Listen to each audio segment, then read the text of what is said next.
kayo dyan. Ngayon ay aking day off. So, gagawa ako ng paborito kong avocado milkshakes. Since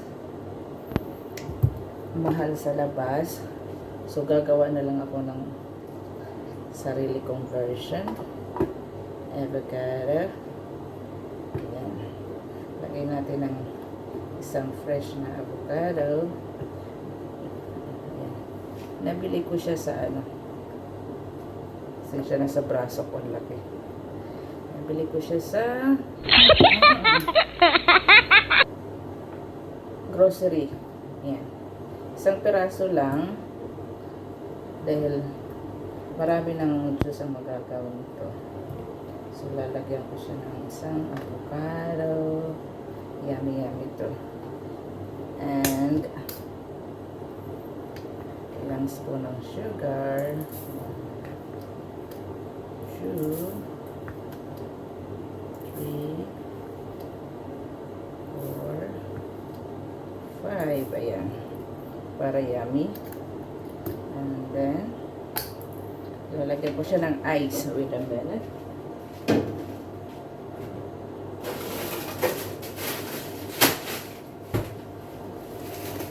Meron akong crushed ice nasa ref.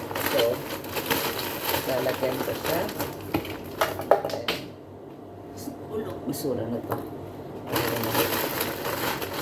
Crushed ice. Marami ito. Yummy. Ayan.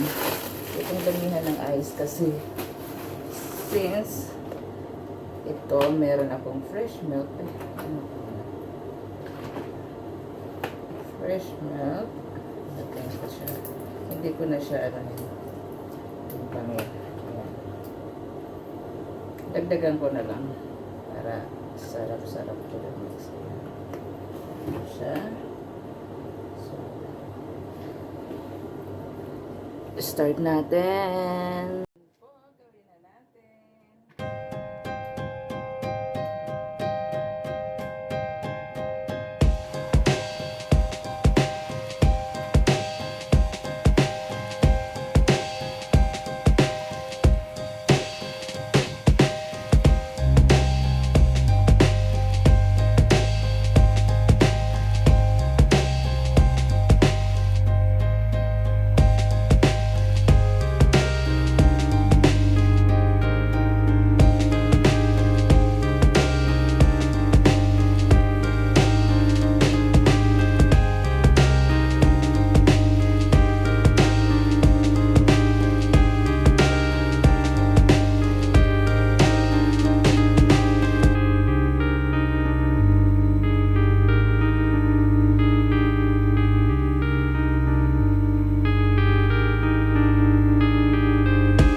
Ayan mga guys, yummy yummy na yan. Instead na bibili ako sa mga restaurant, yan, gumawa ako ng sarili kong avocado milkshake. Yan ang favorite drinks ko.